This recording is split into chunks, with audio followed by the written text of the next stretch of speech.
Where am I?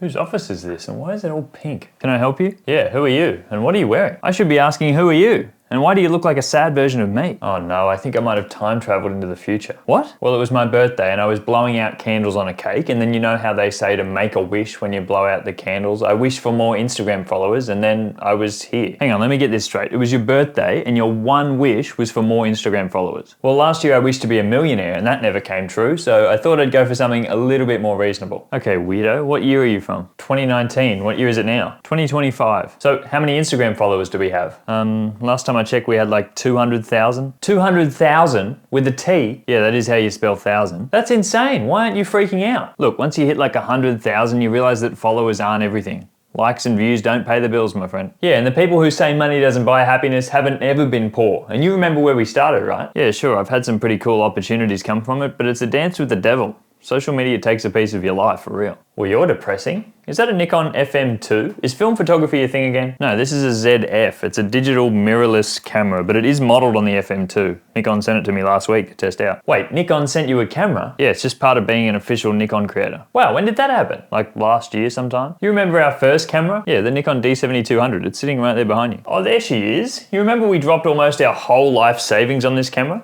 And now you're going to tell me that Nikon is sponsoring you? That's amazing. Yeah, I guess so. You guess so? You should be celebrating, but here you are moping around. Like, when did you become so sad? I don't know, man. One day you reach an age and you wake up. This isn't child's play anymore. Sheesh, okay. You make it sound like this photography thing's a business or something. It is a business. What, you're actually making money from this? I thought that was just a pipe dream. How'd you do it? Well, first it was print sales and then weddings, then presets, courses, workshops. Hold up. You shot weddings? Yeah, tons of them. And you didn't find it stressful? There's no way I could shoot a wedding. Well, you did. I guess you just learned to become comfortable with the stress. Okay, but what about YouTube? Are we still posting there? Yeah, I've been trying, but it's just so hard when nobody's watching them. Tell me about it. I'm still getting like 20 views a video. Please tell me we've at least cracked 100. Well, yeah, I got like 10,000 views on my last video, but I still want to hit 1 million. And you're complaining that no one's watching. What's wrong with you? I don't know, maybe you should ask yourself. You're the one who got us so obsessed with chasing vanity metrics. I'm 22, give me a break. Look, this has been fun, but I think you should go. I'm teaching a live class in my editing course this afternoon. What, like a photo editing course? Yeah. Do people pay you money for that? Of course. So let me get this straight. Nikon send you cameras, other people pay you to shoot their weddings, and photographers pay you to teach them. Yeah, pretty much. That is literally everything I ever wanted. If you told me in 2019 that this would be my life, I would be running around screaming for joy. I guess it's just easy to forget and move on to the next thing. In case you need a little reminder, I'm currently unemployed, and the biggest win that I've had this week is a local cafe resharing my Instagram story. Trust me, if you could see your life through my eyes, you'd be celebrating every single day. Well, that was a different type of video, kind of doing something similar to what I do on Instagram and short form content, but I hope you liked it. I was sitting in my office last week and I got sent this ZF from Nikon just to test out and to use for a few weeks. I've been really enjoying using that. I'll probably have a video coming soon, but I kind of realized that I don't celebrate the wins anymore. Like, part of me would have thought that that was a great achievement to get sent a camera from a brand that I've been using for years. Even just to be a creator with them is crazy, and something that I would have really cherished 6 years ago. And I think you sometimes just get on this hamster wheel of going towards a goal so hard that when you get there, you've already set yourself new goals, and we don't often take the time to slow down and reflect on the things that we've done.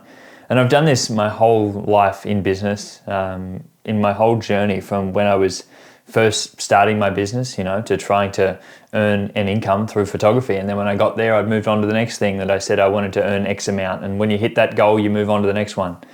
And it was the same when I started in wedding photography as well. When I started doing weddings, I had an amount that I wanted to do per year. And I hit that goal, and then I moved on to the next one, and then I kept going up, and I never took time to celebrate the small little things.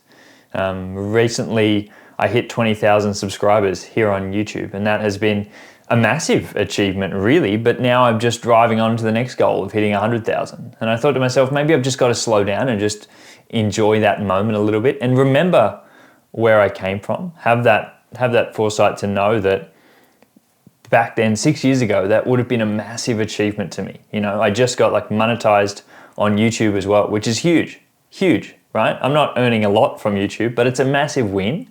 And I think I can get caught up in the here and now of I'm not doing enough. When we compare ourselves and we have access to so many different people online to directly compare ourselves to, but the only person we should be comparing ourselves to is ourselves, right? Our previous version of ourselves, where we were, right? We're not in the circumstances that everybody else has. You know, we can't compare ourselves to anyone else because you don't know where they're coming from. You don't know what their reasons are, where they're starting from, the opportunities that they've had. You know, the place where they're starting from might be very different to where you're starting from. The only person that it's fair to compare yourself to is you. And so I had to sit back and I had to say, well, I've got to remember where I was 6 years ago. That person who didn't have a photography business, who didn't even realize they could earn an income through photography, is now being, sponsored by the brand that they love, is being paid to not only do photography, but to educate on photography as well, being paid to create videos just like this. It's a wild achievement, and I really had to sit back and take a bit of time offline to reflect on it, because the more time you spend online, the more you just get caught up in that hamster wheel. And so it was a nice sort of kind of cathartic process to script out this video, and I really enjoy putting words down on paper and having that, alternate identity, I guess, alternate personality that I can talk to and express, because I think it was a nice way to really say, well, hang on, like, hold up, stop overthinking everything you're doing and stop just ramming on to the next goal. Actually take a bit of time to sit down and reflect. So if I could give you any piece of advice for this week, even though it's probably not coming from the best place, from myself, I may not be the best person. Like, I always tell people to actually take my advice and actually do what I say, not what I do. But I'm trying to do what I say a little bit more myself, because it is hard sometimes. And I've tried to sit down in this past week and actually write down some of the things that I've achieved. And I wrote them down to record this video because I thought it was so important just to have something for myself to even look back on in like another 5 to 6 years time. So if I had any advice for you, if I had a little piece of homework for you, it'd be that go out there and actually put down in words some of the things you've achieved over the past year, that the person from a year ago would be so surprised and so happy that you've actually got there, because we can get so caught up in the here and now that we forget to reflect. So I hope you enjoyed this video, and I'll be back again soon for another one.